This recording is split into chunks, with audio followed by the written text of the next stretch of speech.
తన ఆరోగ్యం, మానసిక ప్రశాంతత విషయంలో అవగాహన కలిగించే నటుల్లో రష్మిక మందన్న ఒకరు.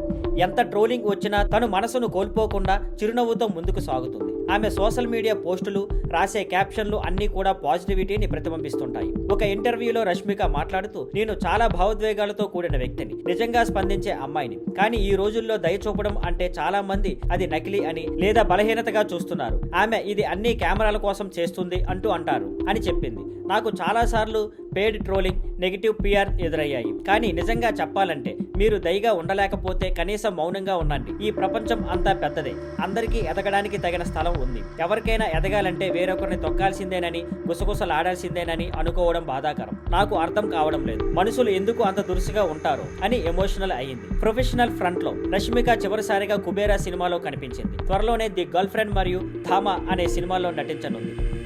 Thank you for watching. Please like, share and subscribe.